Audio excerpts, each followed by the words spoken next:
Praise the lord అందరికీ. ఈరోజు దేవుని వాగ్దానము, శ్రమయందు ఓర్పు గలవారై ప్రార్థనయందు పట్టుదల కలిగి ఉండుడి. రోమీయులకు రాసిన పత్రిక 12వ అధ్యాయం 12వ వచనం. దేవుని నామమునకు మహిమ. దేవుడు మనందరికీ ఇస్తున్న మాట ఏంటంటే, శ్రమయందు ఓర్పు గలవారై. మరి మీ యొక్క కుటుంబంలో ఎదురవుతున్న సమస్యలే కావచ్చు, లేదా మీ స్నేహితుల్లో కావచ్చు, మీరు ఏవైతే ఎదుర్కొంటున్న ప్రతి ఒక్క శ్రమకి దేవుడు ఓర్పు కలిగి ఉండమంటున్నాడు, సహనము కలిగి ఉండమంటున్నాడు. ఏవైతే ఎదురవుతున్నాయో వాటన్నిటిలో నీకు సహనం ఉండాలి. మరి ప్రార్థన యందు పట్టుదల కలిగి ఉండమంటున్నాడు.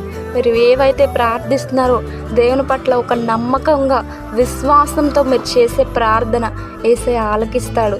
ఏ ప్రార్థన అయినా విసిగిపోవద్దు, పట్టుదల కలిగి ఉండండి. దేవుడు మీ యొక్క ప్రార్థన ఆలకించే దేవుడై ఉన్నాడు. దేవుని యందు విశ్వాసం ఉంచి ప్రార్థించండి. ప్రతి పరిస్థితిని మార్చగల దేవుడు ఆయన. దేవునికి మహిమ. అందరికీ ప్రైజ్ ది లార్డ్.